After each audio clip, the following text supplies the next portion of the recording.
네, 여러분 안녕하십니까. 뉴스 빅5 시작하겠습니다. 오늘 함께 하실 네 분 먼저 소개해드리겠습니다. 이현종 문화일보 논설위원, 하재건 평론가, 이호영 변호사, 임방걸 변호사 나오셨습니다. 어서 오십시오.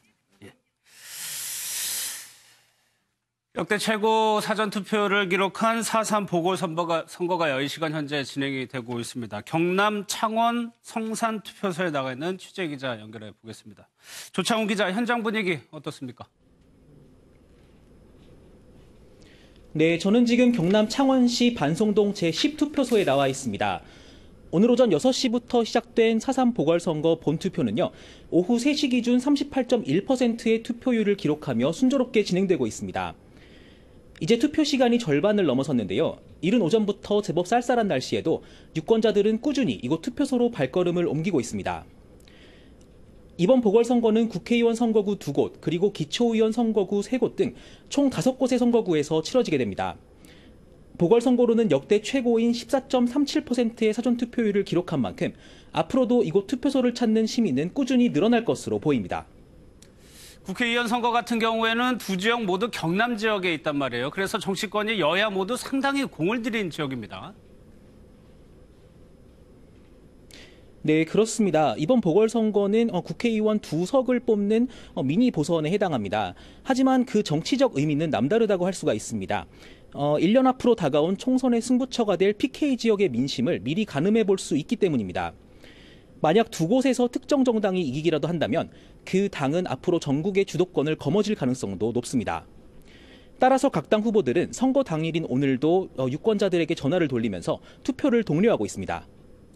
선거 열기가 뜨거워지면서 여러 가지 일들이 많았었는데 특히 마지막에 살펴볼 이번에 막판 변수 어떤 것들이 있을까요?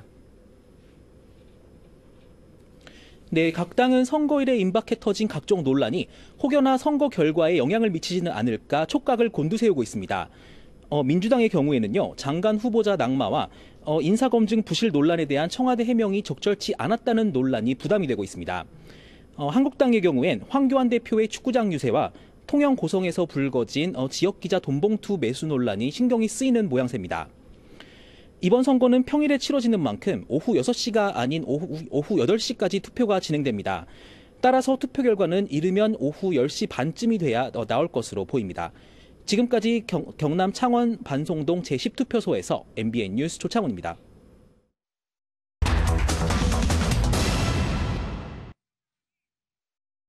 네, 물러나시라고 일단 말을 해야 되고요. 제가 볼 때는 10%는 고사하고 5%도 쉽지 않다라고 보고 있는데 이런 상황에서 도대체 누구를 위해서 뭘 위해서 후보를 내고 거기서 그렇게 열심히 숙식하며 뛰고 계신가. 제가 빠지면 어떻게 될지 모릅니다. 통과될지도 모르고요.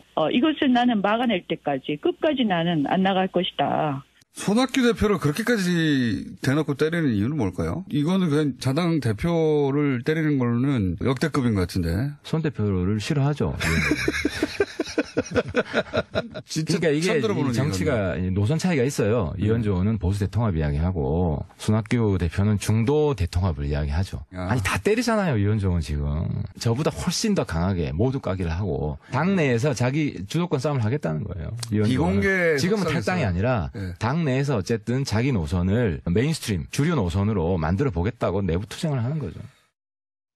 이번 보궐선거에 여러 가지 관전 포인트가 있겠지만 바른미래당도 좀 화제였는데 10%를 못 넘으면 사퇴하라는 얘기죠.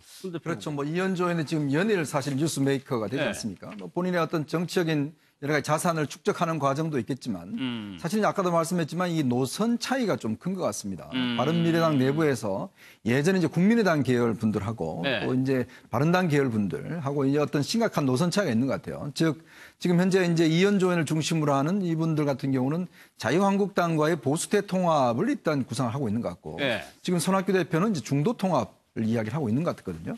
그런 상황에서 어떤 면에서 보면 좀 인간적으로 보면 사실 당대표를 저렇게 매일 연을 때리는 거랑은 참 정치도의적으로 있을 수가 없죠.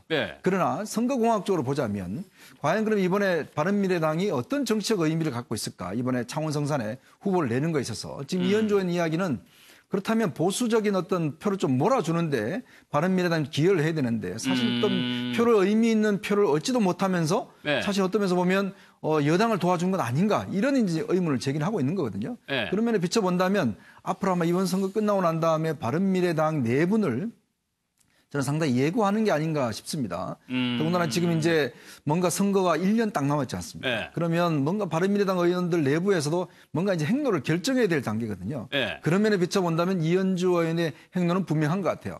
그런 면에서 좀 명분을 얻겠다. 즉 네. 앞으로 이런 행보에 있어서 그런 어떤 의미가 상당히 배어 있는 것 같습니다. 그러면 하태경 의원의 얘기처럼 탈당이 아니라 당내에서 주도권을 잡겠다로 방향을 지금 하 의원은 보고 있는 건데 탈당할 거라는 전망이 좀 많았었잖아요. 그러니까 탈당보다는 출당을 원하겠죠. 본인 입장에서 보면 네. 사실은 뭐 정치적 자산을 얻기에는 출당이 훨씬 나은 거 아니겠습니까? 네. 근데 사실은 지금 탈당을 하더라도 딱히 자유한국당에 혼자 가기에는 굉장히 부담스러울 겁니다. 어떤 면에서 보면 이제 정치적 대의를 갖고 가야 되는데 네. 문제는 혼자 바른미래당에 있다가 자유한국당을 간다 하더라고 자유한국당에서 선뜻 받아줄 리가 없는 상황이고 자, 그러면 뭔가 본인의 어떤 그래서 정치적 가치를 높인 다음에 네. 어쩔 수 없이 자유한국당 받을 수밖에 없도록 그렇게 만드는 전략 그리고 네. 혼자 움직이는 것보다는 다수가 움직이는 게 훨씬 낫겠죠.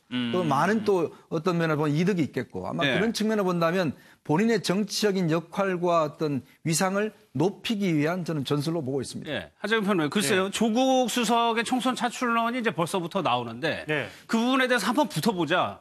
같은 부산이거든요. 조국 예, 수석도 같은 그렇고 부산이고 이 지역구도 거의 비슷할 수도 네. 있다. 그런 이야기도 나오고 있어서 두 분 다 고등학교가 그 명도 쪽에 그렇죠. 겹치는 부분이 있기 때문에 맞대결이 성사될 수도 있다는 이야기가 나오는데 네. 거기에 대해서 이현주 의원은 환영이다라는 입장을 최근에 라디오에서 밝혔고 아마 여러 가지로 계산을 해본 결과 유리하다라고 생각을 한 것 같습니다. 네. 일단 그 프레임을 본인은 보수 대표라고 프레임을 짜고 문재인 정부는 운동권이라고 프레임을 짜서 네. 뭐 민주 진보 이런 걸 다 떠나서 운동권 정부다 이런 식으로 프레임을 짜니까 보수 이미지 대 운동권 이미지로 붙으면 내가 유리할 수 있다. 부산에서. 예, 이제 본인이 이렇게 판단한 것 같고 더군다나 이제 과거에 그러니까 얼마 전에 민주당 바람이 불긴 불었지만 부울경에서 네. 그렇지만 최근 들어서는 조금 문재인 정부에 대한 지지율이 좀 떨어져 가는 거 아니냐 그런 흐름이 나오고 있는 가운데 가장 큰 이유 중에 하나가 인사의 문제가 계속 있는 것이 아니냐. 네. 근데 그 책임이 조국 주석한테 있는 것이 아니냐.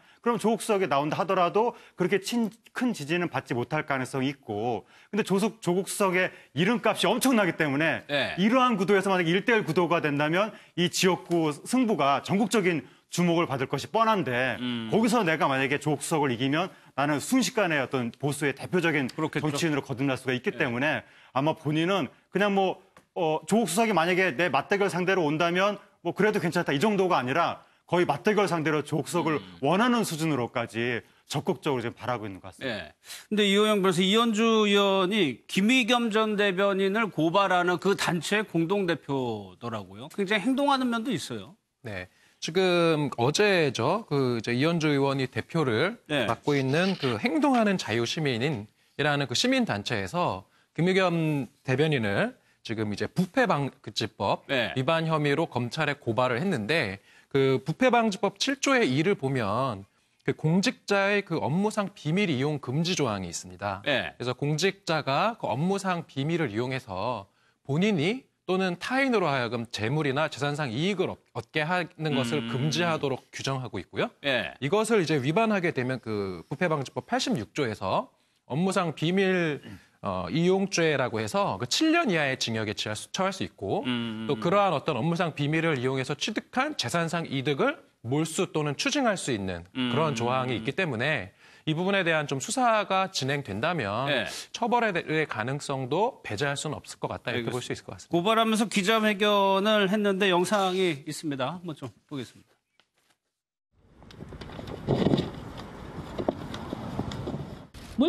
물건 가치의 100%에 가까운 금액을 특혜 대출을 받았거나 아니면 전체 대출을 받았으면 김의겸이 당연히 알고 있었다. 그런데 몰랐다고 지금 거짓말을 하고 있다.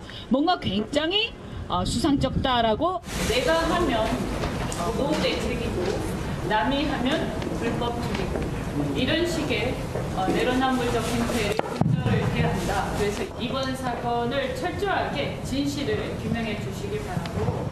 김의겸을 구속하라! 지금 논란이 되는 거는 대출, 과도한 대출을 어떻게 받았을까? 근데 임방글 변호사님 좀 구체적인 자료가 나왔어요. 나왔습니다. 예. 우선 처음에 이 대출 부분이 나왔을 때 굉장히 큰 금액, 10억 원의 대출을 받았죠. 그랬죠. 여기에 대해서 이 대출에는 문제가 없다라는 게 이제 첫 번째 입장, 처음에 나온 입장이었는데 알고 봤더니 예. 10억 2천만 원을 대출 받았는데요. 이렇게 대출을 받기 위해서는 금감원이 제시한 그 가이드라인이 있습니다. 예. 우리가 RTI라고 하는데요. 임대업 이자 상환 비율이라는 그 가이드예요.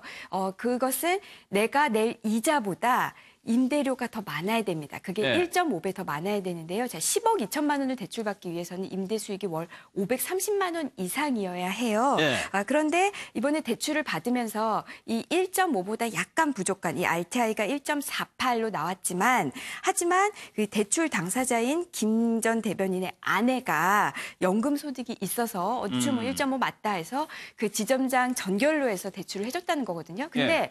외부 감정 평가서를 보니까 임대 월세가 525만 원이 아니라 275만 원밖에 안 된다는 거고요. 예. 은행이 대출해줄 때 전제가 건물의 상가가 10개 있다. 10개에서 525만 원이 나온다는 거였는데 외부 감정 평가서를 보면 건물의 상가는 4개뿐이다. 그리고 그중에서 3개만 지금 임대 상황이고 예. 월세는 275만 원밖에 안 된다. 그렇다고 본다면 아까 말씀드린 RTI 기준도 0.78로 떨어지거든요. 그러니까 10억 2천만 원을 절대 대출받을 예. 수 없는 조건이었던 거죠. 예. 10억을 대출받으려면 500만 원 이상의 임대 수익이 있어야 되는데 지금 상황에서는 200 얼마밖에 안 되니까 뭔가 의혹이 있다라는 주장이거든요. 근데 이제 좀 전에 국민은행에서 입장을 낸 걸 보면 예. 일단 이제 본인들 입장에서 보면 10개 상가가 다 장래 미래에 일단 이게 임대가 될 수 있기 때문에 10개 전체를 계산해서 일단 줬기 때문에 그 불법이 없다라고 지금 주장하고 있어요. 아마 이거는 이제 금감원에서 지금 이제 조사에 들어간다고 하니까 예. 들어가 보면 이제 나올 텐데 어떤 면에서 보면 상가를 어떤 임대를 줄 때는 이제 상가에 나오는 수익이라든지